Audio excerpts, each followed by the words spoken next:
Hello, Kristen, Cinthia, and Shawn, and thank you for watching my feedback to your Google Hangout 2, with Cinthia being a moderator for it.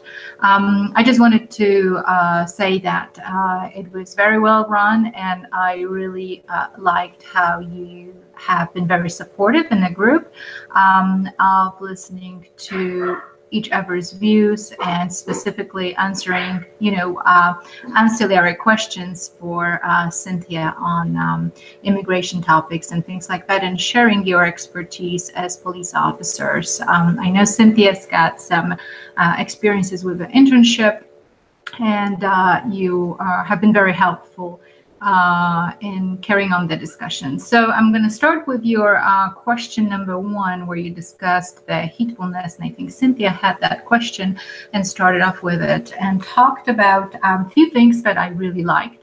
The attentive behavior and authentic leadership, and I really liked those because when you speak about heatfulness, and specifically in those really high risk, low time, fast moving incidents or events, it is the attentive or reflective or leadership that are very critical, where the decisions are made with a high dose of reflexivity, as much as, of course, is allowed in the time frames. But authentic leadership speaks to something that your group didn't really discuss because we don't talk about that much, but it's that concept of emotional intelligence. And the emotional intelligence stems from the reflection on our own emotions and how those emotions affect our actions and how that affects the outcome. And emotional intelligence is a little bit different than IQ in a sense that well, it can be nurtured throughout our lifespan, and IQ plateaus at a certain point. IQ speaks to more of the cognitive abilities to master certain knowledge, so have mastery or subject matter expert knowledge. But it's the emotional intelligence that is really pivotal in crisis management, and it's linked very specifically to all those different concepts that you discussed, which is empathy, which is understanding relationships, which is knowing the impact one, aka the leader, has on others, the collaborative problem solving versus a top-down, very tactical problem solving. And particularly you mentioned, and I think the Shawn and maybe Kristen brought out the ego, and that's certainly a critical factor in poor decision making in the acute phase of the incident. Is often the over-reliance of the leader or incident commander on their own experiences without admitting or allowing different views. And certainly it's very difficult to do it in crisis, to have a committee meeting.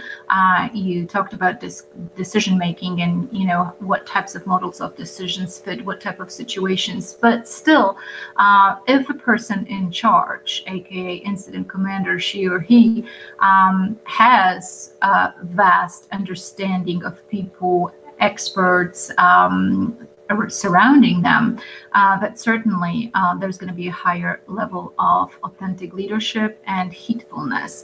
I always say that, it is not really important to be the smartest person in the room. It is really important to know who is the smartest person in the room. And this is sort of speaks to that ego that specifically when you have different agency coming to fore like it is in crisis management, then the very deep understanding of different worldviews, different organizational constraints, different standard operating procedures for different agencies, that certainly helps with that emotional intelligence. Cinthia mentioned Waco, and it is a very good example of loss of heedfulness in a moment of crisis in an acute phase. Because if you recall, Waco, and my husband was there for the second part, the 28 last days of a siege, not in an initial assault on the compound by the ATF. But if you knew, there were several issues there with heedfulness. There was what's called a sunk-in bias, which is an error in decision making when the leaders or commanders have so much invested in a particular initiative, action, or operation that they ignore warning signs or dismiss them because they take unnecessary risks in order not to lose the investment that they have in a case. And that certainly was the case in Waco, where it became very clear that the element of surprise was lost, that people learned about the raid, that there were some leaks, and we knew that because there were two undercover people at the compound at a time, and yet the decision, quite catastrophic, was made. Those warnings were not heeded. So I think that is, in crisis management literature, it's a very good example of the loss of heedfulness and sort of going on that sunken bias, or we have already invested commitment or our own expertise in it, and we are unwilling to sort of step back and reassess, and that has to do with certainly situational assessment. So that was a really good example to bring out. Kristen went on to discuss the characteristics of competent and successful incident commanders in crisis, and he went through all those that were listed and make linkages to the movie, and he had really good discussion about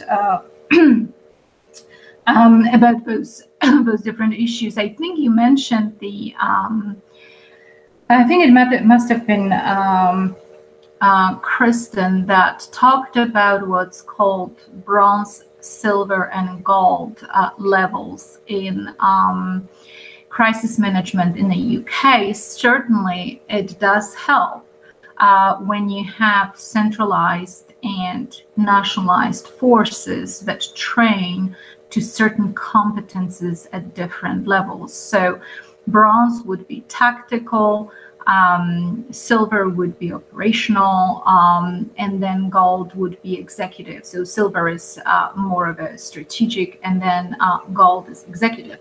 And so whether you have fire services or police services or corrections or intelligence component, they all sort of have those levels of understanding of bronze, silver, and gold, which is a little bit different than the United States. And we have talked about that in the program quite often, about how decentralization of our civil service organizations, law enforcement, emergency services, and administrative emergency management component, how it's quite differently structured for different agencies. So establishing those levels of bronze and silver and gold is a little more difficult here. Therefore, it's a little bit more difficult to coordinate and collaborate. But as you saw, even with the bronze, silver, and gold levels of commands, there was, I think, all objectives are important to somebody. They all might have different objectives, and they're important to somebody. Somebody made that statement. Might have been Kristen. I really like that because it might not be necessarily the organizational structures. It's again that level of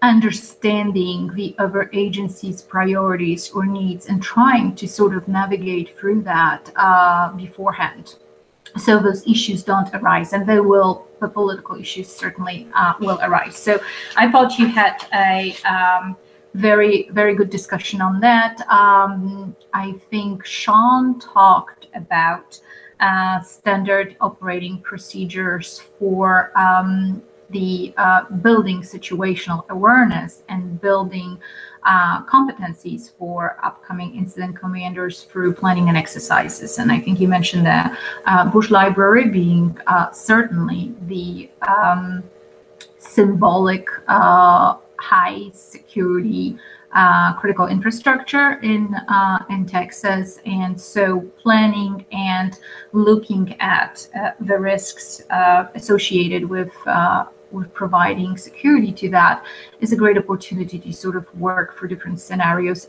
and more importantly, to bring all those different players that are going to be in that area in College Station, Bryan College Station, to work together. You also talked about the nuclear reactor and assessing risk, prior to those events, and how standard operating procedures are very helpful, but it's on that front, that actual level of collaboration and cooperation that speaks to ultimately later the incident commanders, if it's a unified command concept like in NIMS, they're going to be able to exhibit swarm intelligence when the event does happen. You talked about flexibility, the ability of the leaders or incident commanders. It's going to be my clock, sorry.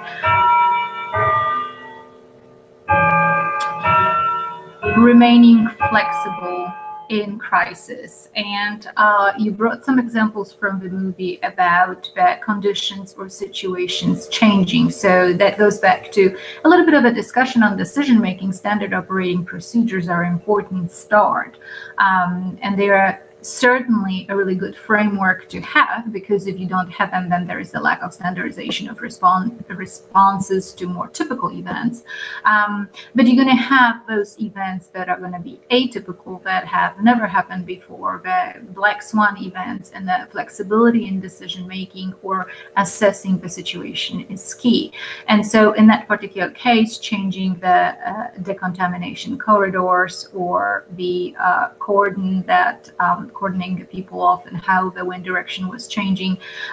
Certainly, that requires flexibility in decision making, in addition to knowing the standard operating procedures, because a lot of standard operating procedures, that problem with them is also that not necessarily that you have to sometimes break them, what I call unstrapping in crisis, but you also have to, in the first place, know them. So as you noticed in the EOC, in the film Dirty War, there's quite a lack of understanding of what the standard operation procedures said in the first place. And obviously today with advanced technologies and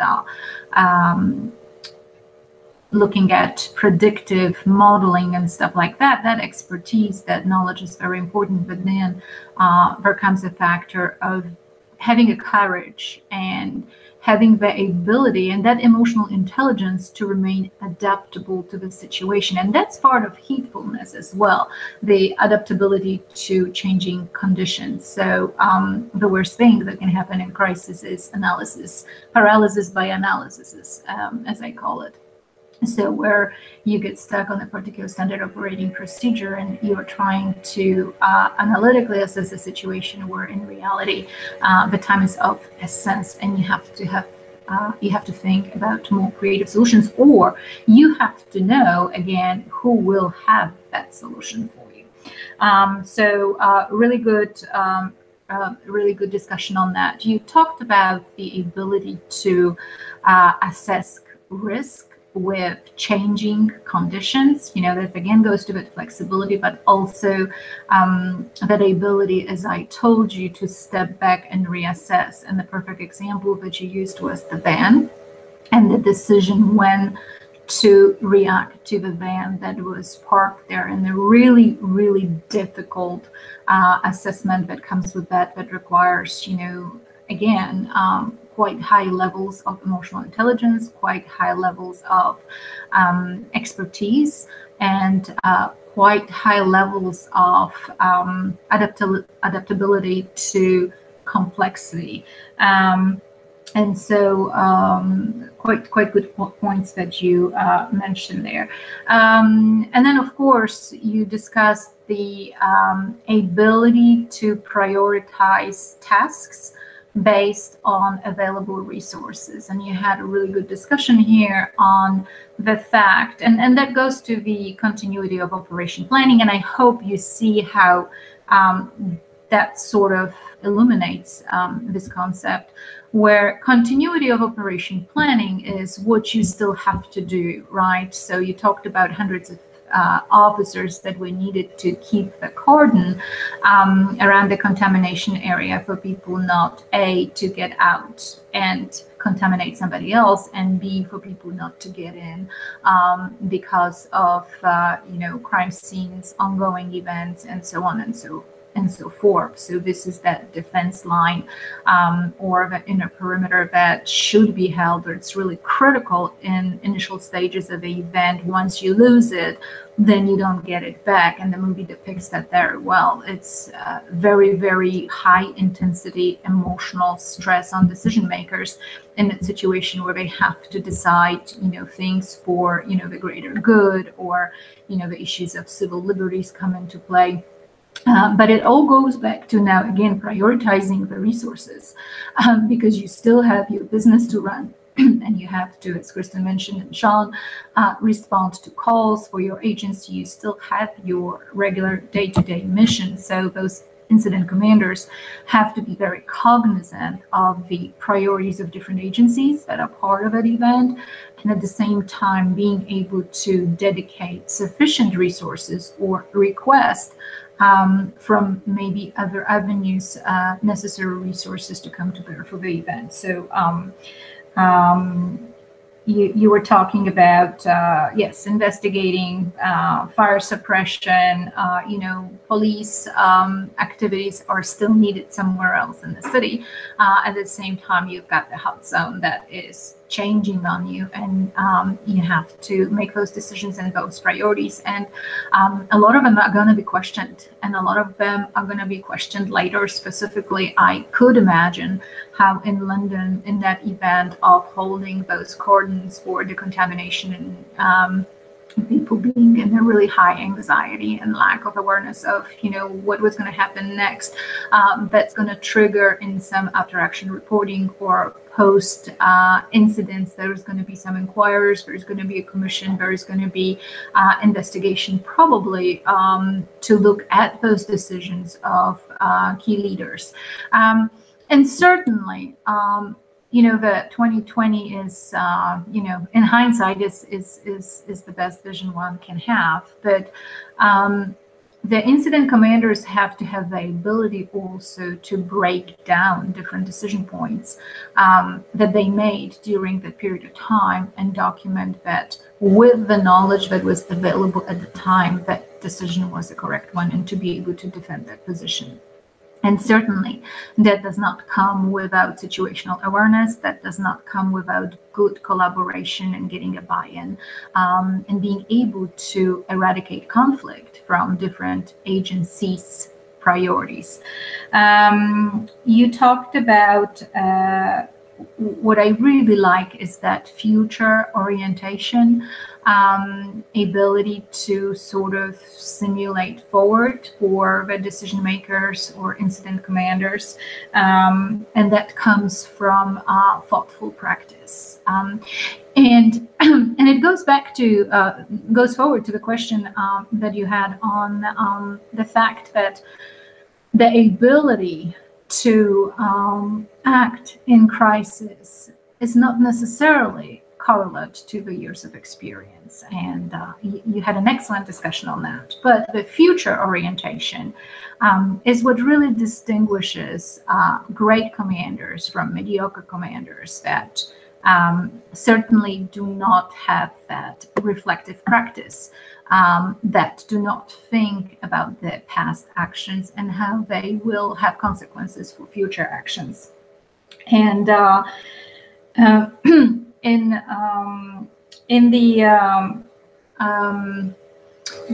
I think that the discussion that you had on that, and maybe I'm skipping the questions, but the discussion that you had about years of experience versus actual ability to have authentic, attentive leadership that leads to heedfulness. It's certainly a great discussion because we know that even experienced commanders not always have best experiences, right? Shawn, you mentioned that, you can have somebody assigned on a job and they just go through the motions. So, just because they worked there for 4 to 5 years doesn't mean they're going to have an experience of somebody that actually got engaged and has done a lot of different things across different functions in, let's say, police department. And that's one part, that's one part is a motivation and how engaged somebody is versus years of experience. The other part that I don't think is as much attention is paid to is the experiences that are not reflected upon. So, sometimes we just get lucky because we have good people that do good things, and incident commanders look good at the end of the day because they've had a very good team. However, the actions that they took were not necessarily worked. They worked, but perhaps they were not optimal. And if you do the after action reporting and you really get to the essence of it, your practice should be reflexive in the authentic sense. I really like that expression by Cinthia because a lot of times, and I think I had that discussion with Kristen, we pat ourselves on the back because nothing really catastrophic happened for a variety of different reasons. People were resilient, or they heeded warnings, or, there was a absolute fortunate moment for that event, like in Boston Marathon bombing, where, the new shift just came on and people were ready to go to work. And there was, a lot of people from the previous shift, and just the coincidences happened. But then we handle that event, and in the after action reporting is kind of like, have you been in the same event that I have been? Because we look at the things that went well, but then we don't look in a really evaluative and assessive terms. And I think that there is a lot of incident commanders that do not do reflective practice, that do not read, that do not look at publications, that, they will do the same thing the next time this event occurs. And the next time, they might not be that lucky. So there is that second angle to it. Not necessarily the years of experience, certainly, if they're not meaningful because you have not been engaged, that's one, or because it was a political appointment, or because somebody doesn't have expertise in it. And Kristen mentioned that, people get promoted that might have very little domain knowledge and experience in a specific area, and they don't delegate, right? So, which is the worst, because you might have somebody that doesn't have all the knowledge, but they have that emotional intelligence to know where to go for the whisperers, for people that will come with a good counsel and good advice. So that's one element. But the second element is, the failure to reflect on the practice, the failure to sort of hone in on the things that we could do better, even though they worked. And this is kind of goes to this old mentality that's often prevalent in emergency management, and I see it, is that we've always done it that way, and it worked. So it's an ability to adapt new trends, technologies, ideas, theories, research, emerging research. And eventually this is going to be critical in this 1 in a million event that's going to happen, that black swan event. So think about that in terms of, the correlation between, do we want somebody with years of experience, or do we want somebody that is a reflective decision maker that can go back and say, I could have done that better. I could have, and that's what I will do in the future. We could have handled it with less stress to the officers. We could have handled it with better shifts. We could have handled it with pre-positioning resources. Yes, we did succeed, but we could have done better in this and this and that. And unfortunately, this goes into the recovery phase, right, that we have discussed this semester. And the recovery phase, again, gets brushed under the carpet because it's not easily visible, especially the long term. And because you're moving again into more reactive mode to prepare for the next event, missing some vital components sometimes along the way. The big critical features of swarm intelligence that you discussed, and you talked about flexibility, robustness, self-organization, and emergent behavior. We've spoken about the emergent behavior with spontaneous volunteers, and you had really excellent blogs this semester on some of those topics.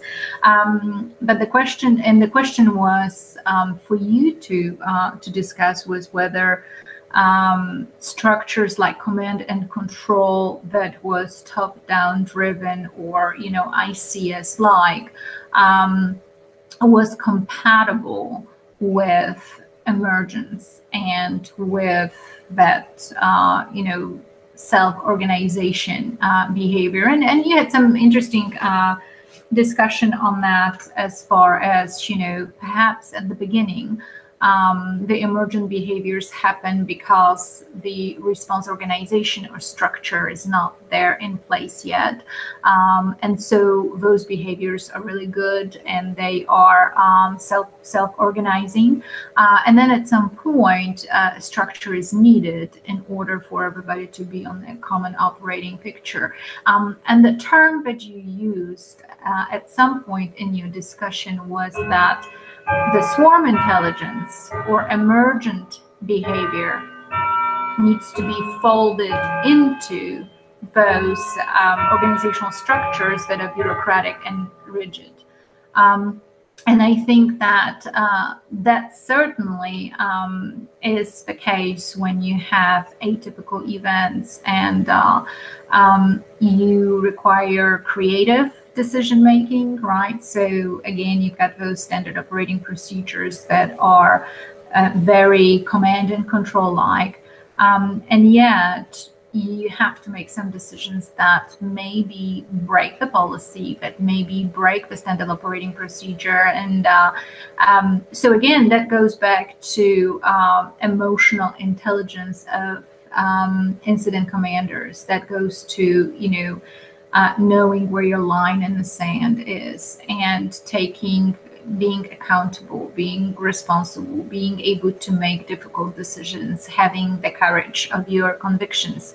And that's, this is not to be soapy about the courage of your convictions, but that is certainly a factor, emotional intelligence factor. The adaptability to stress and so on are all very critical. So I did like that folded into. I certainly believe that if we only use command and control structures during the event, that is a recipe for disaster. I think we embrace emergent behavior with some level of being aware that it exists and that it needs to be integrated into that response to sort of have a force multiplier for it. And I think I shared with you that I saw in Harvey time and time again in our research that we're doing with Dr. Baker, that certainly the standard operating procedures, traditional requests for assistance, the regular collaborative networks often get broken or circumvented because some novel decisions are needed. And that's because of all those external constraints that you talked about, political interests of different parties, different priorities, conflicting priorities, and so on and so forth. So, that's as far as the emergence.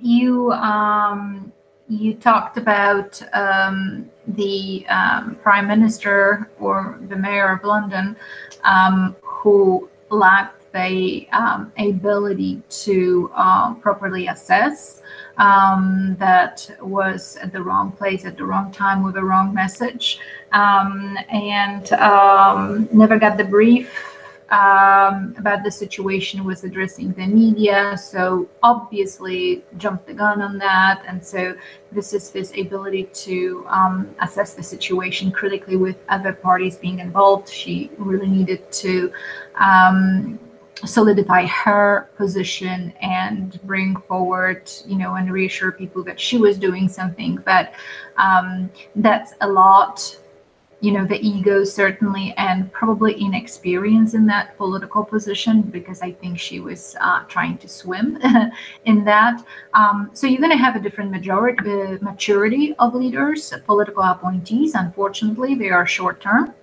They're not like incident commanders or emergency managers that are going to be professionals for a long, long time. Political appointees, elected officials, are there for a short span of time, and they come with sometimes very limited acumen of political astuteness, and so the awareness that you have novel leaders that really need to be sort of folded into this collaboration as well, and get a buy-in from them and educate them, would be very critical. She's a perfect example of that. I think when I reflect on the film, she was really trying to do her best, what she thought was best, but she was not very receptive to have a discussion on potentially that there was another side of the story to it. So when the watch commander told her about the exercises not being realistic, she said, well, this is, at least we are doing that, right? Or, she was trying to put the positive spin on that exercise, how great it was. And I think you had a really good discussion about that, how often we do the planning, or we do the training, or we do the exercise just for the sake of marking it off, the necessary things that have to be completed by the agency for compliance, for grants, for, whatever have you.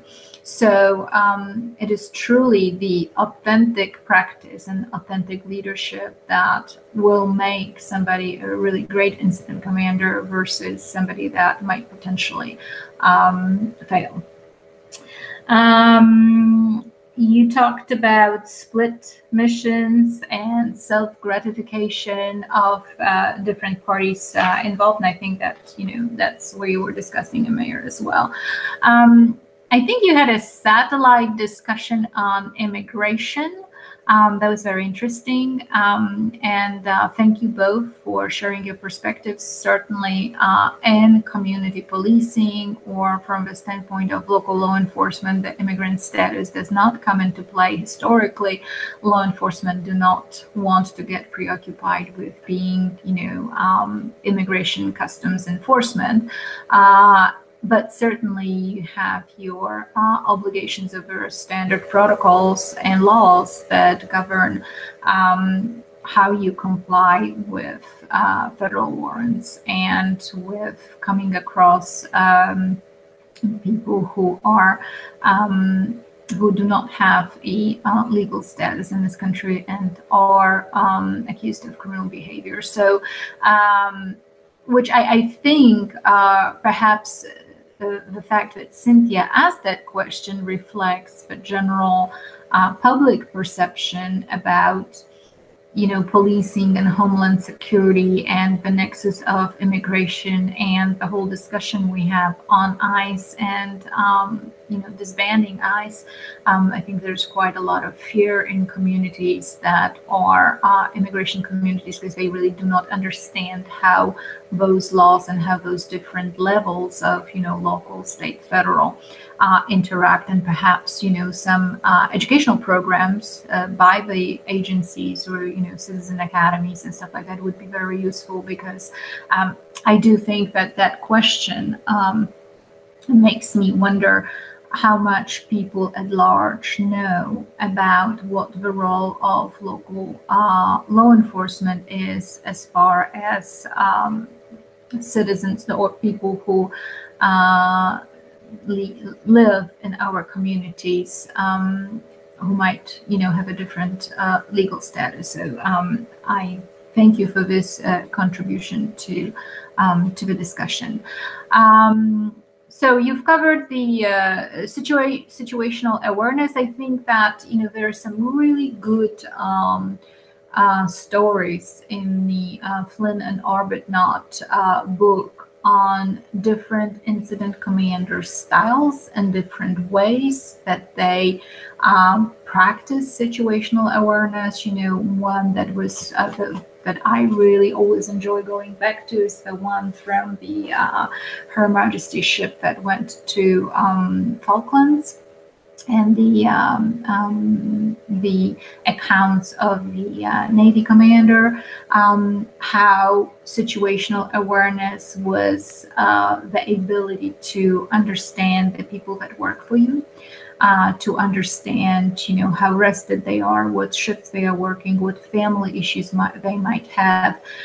This is all part of the emotional intelligence, not certainly the knowledge about particular incident or pieces of that incident that you have from the past, but also being able to link to your environment. And that environment in organizations predominantly, most of all and first of all, are people. And so good incident commanders are going to be very much in tune, so to speak, with their troops. They're gonna be present. They're gonna do management by walking about and seeing what's happening, and knowing the positions and assignments on the ship, and and all those things. In addition to all the strategic issues of where you're going and what's waiting for you there. What are the rules of engagement, what is the political climate, and all that. But knowing your most immediate environment and how it will, the future orientation, how it's going to affect, or what are going to be the consequences of, people being tired, or people having unresolved family issues, or, something that is lingering, or, demoralization in a particular unit. Those things do affect people, and good incident commanders know those things. They can diagnose them, not necessarily to be the healer of those issues or counsel people, or in any way, but to be aware what can come up.